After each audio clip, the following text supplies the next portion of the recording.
Thanks for listening to the Creative Psychotherapist Podcast. I'm your host, Reina Lombardi, and I'm really just grateful for your continued listenership and that the podcast continues to grow. And I look forward to bringing a lot more interviews to you this year in 2022. Uh, but I'm also going to pepper in some solo episodes as well. And this week is going to be a solo episode, and I'm going to share 5 things that I really aim to do every week, because when I do these 5 things, they really make a huge impact in my energy and the ease in the business and just the flow of the work days. And so I wanted to share that with you. It's always weird. I prefer to do an interview style podcast, just because I don't know, talking by yourself feels a little bit strange. So I'm going to try and work through that this year and bring more solo episodes to you. And so let's go ahead and get started. The Creative Psychotherapist is the official podcast of the Creative Clinician's Corner, a practice building resource for creative psychotherapists. TCP Podcast is the cast for creative, expressive, and experiential focused psychotherapists curious to learn how to design, build, and scale a thriving private practice. Your host, Reina Lombardi, interviews successful therapists about the tools and strategies they have used to develop creative, focused practices.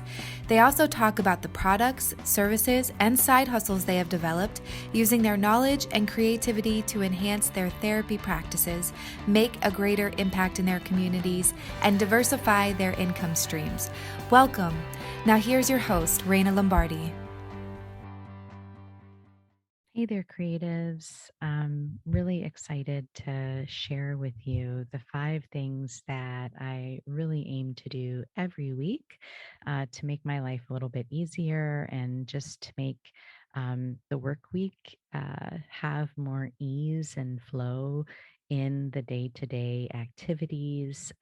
These are all things that I believe and I notice make an impact on my stress level, and just really help me to be more efficient throughout the week. Um, and so the number one thing is doing meal prep. And it sounds weird because that's not really a business thing, but it's something that I started doing a long time ago. And I just really notice a huge difference in the week when I don't do meal prep and when I do engage in meal prep. And I think part of it is it just makes things easier, breakfast in the morning.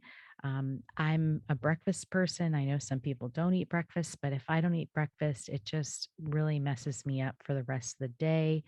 And I get too hungry and hangry. And, um, you know, that's not good for doing therapy if you're hungry and angry and hangry. So, I will spend several hours on the weekend, either Saturday or Sunday, and I will meal prep for the week. And that generally consists of kind of cleaning any fruits and vegetables and like chopping them up and putting them into containers so that I can easily like throw fruit into oatmeal or yogurt for breakfast, or I'll have like sauteed vegetables, which will go into like an egg white omelet in the morning. And having those already pre cooked just helps speed along the process. So, um, if I'm having say I'm having like pepper, onion, and mushroom and spinach egg white omelets, I can just throw the like pre-cooked mix in the pan, and it just makes it so much faster in the morning when, sometimes you just feel like you don't have enough time in the morning and you just want things to go really quickly. So I find that that helps. And then the other thing that I do is I make all my lunches for the entire week. So I look at, okay, how many days am I going to be in the office that I need to have lunches prepped? I have a refrigerator in the office, so I just bring everything in at the beginning of the week, and it stays there until the end of the week, and I bring all the containers home. And that makes such a huge difference in my day because if I don't have lunch readily accessible, then I have to figure out, where am I going to go get lunch? Do I have enough time to get lunch? I don't know about where you all live, but where I live, sometimes the lines at places are like crazy busy during lunchtime. um, Even at like, say, like the smoothie place or something. So I feel like that, having to worry about that adds stress to my day. Like, oh my gosh, am I going to get it fast enough? Do I have enough time to actually eat it before my next client appointment and that kind of thing? So by having everything already prepared and ready and at the office, it just helps makes my day so much easier. It's less stress. I don't have to decide where I'm going to eat or what I'm going to eat. I already did that when I was not under stress and I wasn't hungry, which makes it so much easier. And then usually I'll prepare a few things for dinner as well, like pre-cook different things. It just depends on the week. Um, I'd like to do a lot of vegetarian cuisine. And so I'll make like a big batch of something. Like maybe I'll make a big batch of black beans or a big batch of some kind of lentil stew or some kind of soup. And then usually we'll have, different fresh vegetables and probably some kind of meat or fish during the week, but sparingly. And so if we're doing that, I don't necessarily pre-cook it. Sometimes I will, like, say, like if maybe we're grilling some chicken breasts, and then I might throw some of the grilled chicken into the salads that I have for the week, and have the rest, and we can make like tacos or something out of them. But by doing all that prep in on the weekend, it just again makes it easier. If I'm seeing clients a couple nights a week and I don't get home until 7:30, because usually on those nights where I see clients, I work until 7. When I get home, I don't really want to have to think about making dinner. That's like an extra stress. And it's much easier to clean up just reheating something than it is to clean up everything that's involved when you're cooking something from scratch. If I have a light day on a Monday or something, because I try to make those a light day where there's more administrative stuff, then I might cook dinner on a Monday night. But at least on Tuesday, Wednesday, Thursday, when I'm seeing clients, stuff is at the ready, and my husband and I can easily heat something up and not have to worry about it. So that is my number one thing that I do pretty much every week. And I know it makes an enormous difference because if I go on vacation and I come back and I don't have like a day in between to kind of get me in my routine, and I miss that meal prep, it adds so much stress to my work week when I don't have all of that stuff done. So if you don't enjoy cooking, I'm sure there are other ways of like figuring out how you can um, prep those things without having to like be, a super home cook or something too. The second thing that I do each week is give myself enough time in the morning before my workday starts for an AM routine. And one of One of my favorite podcasts, which is the Goal Achievers podcast by Hal Elrod. If you're not familiar with him, definitely check out his stuff. His stories really really amazing, and he wrote a book called The Miracle Morning. And in that book, he talks about, different things that when people do them every day, it makes a huge difference in their, mental mindset, but also in their ability to achieve their goals. And some of the things that are in there are meditation, affirmations, journaling, physical activity, like some kind of workout. Um, I don't do all the things that he has. There's like, I don't know, 6 or 7 things in his list. It's just a little too intensive for me, and I don't have that much time. But I do like to get up and have a little meditation, even if it's only like 5 minutes. Sometimes I might find, like, depending upon what's going on in my life, I might need more than that just to get my head in a good place. But definitely a little bit of meditation and definitely a workout. Sometimes, if I have time, I might journal, but that's inconsistent. But I definitely have breakfast.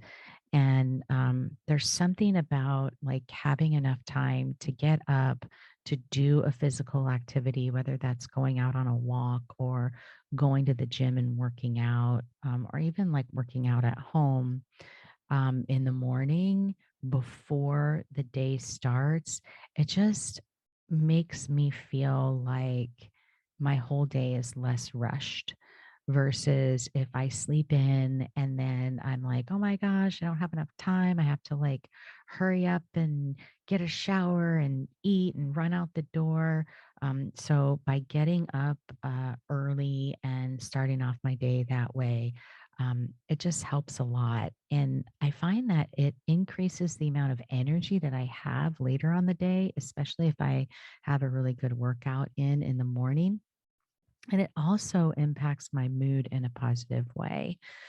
Um, the other thing that I like to integrate into my AM routine is when I'm in the shower or driving, is I really check in with myself, like, what is it that I need today to feel energized, to feel inspired, to really have a great day. And for me, there's like 3 things.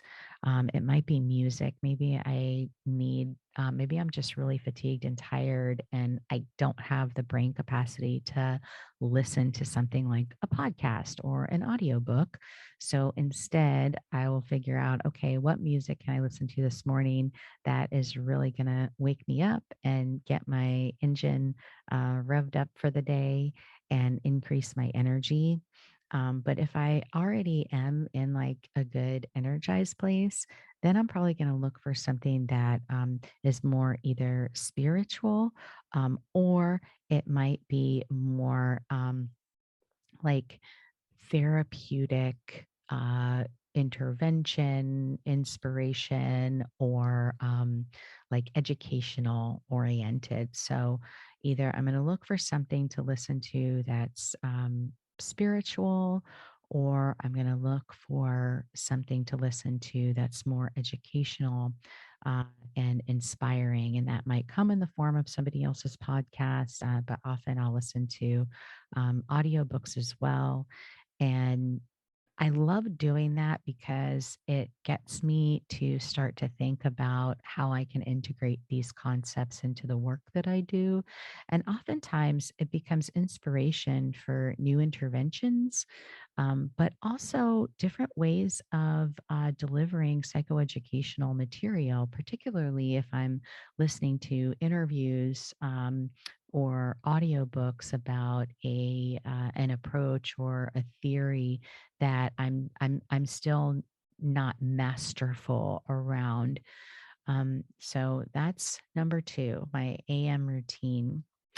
The third thing that I find incredibly helpful is either at the end of the week prior or over the weekend, or maybe it's first thing Monday morning, is to write down a list of the tasks that must get accomplished that week.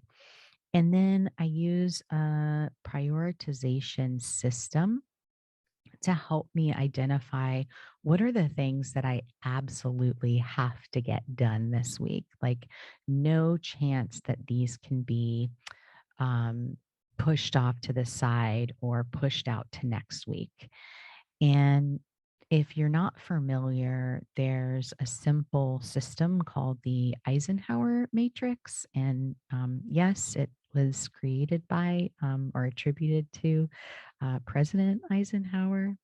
And there's a quote that he is known for, which is, "What is important is seldom urgent, and what is urgent is seldom important."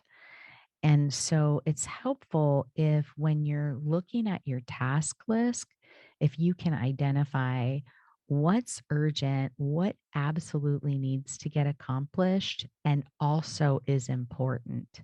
Because sometimes things can be urgent, but they're not important, right? Have you ever gotten an email and you're like, oh, I really should, but I can postpone that until later today or tomorrow? It's urgent, but it's not that important, right?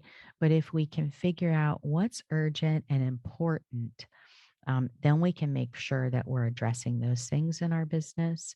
And what's not urgent but is important, we can kind of schedule out. And that would be the fourth thing that I do is I look at my schedule and I kind of visualize, okay, where are the gaps in my week and what can I fill in that gap to accomplish and take off my task list. Now, how I structure my week is like Tuesday, Wednesday, Thursday are client focused days, and then Mondays and Fridays are more administrative and podcast related stuff, newsletter writing, marketing, strategy. Occasionally, I will have other meetings on that day as well. But sometimes I might not have the time to fit in all the things that I need to get done in those 2 days. I'm actually working on a plan to start to reduce down to 2 days per week seeing clients and have 3 days per week where I am more focused on administrative related tasks and building out more continuing education material. But for now, if I can't get stuff done on Monday and Friday, then I need to find a spot in the week to do it. And so if I am intentionally looking at my schedule and noticing, okay, I'm going to have about a half an hour on this day, I might have 15 minutes here. Or, oh, look, I had a cancellation open up. And I know that within that hour that I have blocked out for um, a therapy appointment, I can definitely get something accomplished off my to do list. And if I have it prioritized already in advance, then I know exactly what I need to do. Okay, this is done.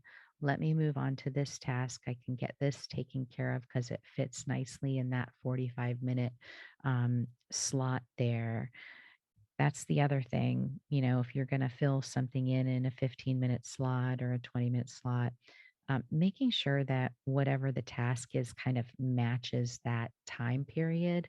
I feel like the worst thing to do is to start a task that you need a chunk of 2 to 3 hours to complete, but you can only do 15 minutes of it. It just doesn't make any sense to me. I feel like it takes me so long to kind of get in the mindset or the mind frame to accomplish a particular task that especially if I'm like switching from, okay, I've been doing therapy, now I'm going to focus on marketing. Those are kind of two different ways of thinking about things. So I kind of need to get my mind in gear to focus on whatever that task is. So sometimes if I have 15 or 20 minutes and I'm like, okay, nothing on the to do list can really fit here, I'm going to use that just for like some downtime for me. Maybe I'll take a walk outside by the lake out behind my office and just like enjoy some fresh air, or a walk up to the mailbox just to kind of break it up. It depends. But by in being intentional about scanning my calendar at the beginning of the week, I can really start to plug in, okay, like block that off here, block that off here. But I also have that running list so that if a cancellation or rescheduling comes up, I know that I can utilize that time wisely and not fall victim to, scrolling on social media or something, which I know happens to a number of people. And I'm guilty too. Like, I've definitely done that, but I really try not to. And the last thing that I do that really helps me with the ease and flow in my work week is I really focus on getting in the mindset every day of evaluating um, what about these processes and systems that I'm using are working well, and what about them are problematic, creating challenges, or not really working at all. And this I kind of pull from the SWOT analysis. If you're not familiar with a SWOT analysis, it's SWOT, which stands for strengths, weaknesses, opportunities, and threats. And it's a tool to help you kind of identify and improve the way you're doing things in business. I kind of like to have that always. I'm always kind of filtering everything through there so that if I notice, like, hey, two people have emailed me about a particular challenge with our online registration process, I can then say, okay, that's something I need to address immediately. There's something not working within the system. Can I identify what that is, and what can I do to change the system to make sure that that doesn't happen again, or at least reduce the likelihood of it happening again? And by revising systems in the moment, it just helps things move along more efficiently. And so I highly encourage you to always be thinking about that. If something comes up and you're like, this feels sticky, or it feels like it's not flowing easily, okay, don't let it keep going, because chances are it'll snowball into something worse, or at least create a constant flow of stress, which we want to reduce. That's the beautiful thing about creating systems in your business, is it really does help reduce some of the stress. So if you can identify that and put in a correction as soon as you can, with the mindset that that correction might not be the permanent solution, right? Sometimes we change it up and realize, hey, that's not working either. I need to do something different. That's okay, because all of these things, our businesses are dynamic. They're changing as we grow, they change and develop. One of the things in my business right now, because there's a number of us, and there's frequently we're in the office at the same time and wanting to use the same treatment room. The way the office is structured is like each room is kind of focused for a particular population or particular use. And sometimes people are like, well, I want that, two people want the same room, or they need supplies from that same room. And so that's been a little bit problematic. So we're looking at changing the EHR that we use to have one that actually allows you to schedule in the particular room that you're going to use, which hopefully will help with that challenge.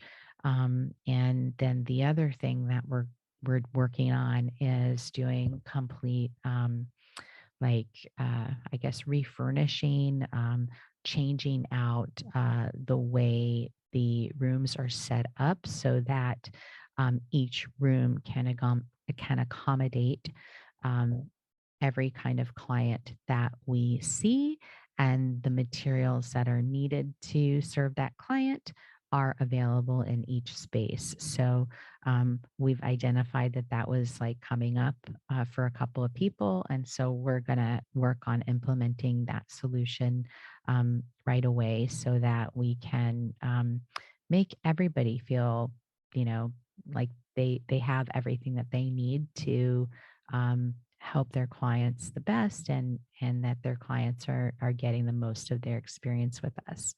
So if you can always kind of have that mindset hat on of looking at every aspect of what you're doing throughout the day through that filter. Okay, is this efficient? Is this effective? Is this creating more of a challenge? Um, then we can adapt and switch it and improve it.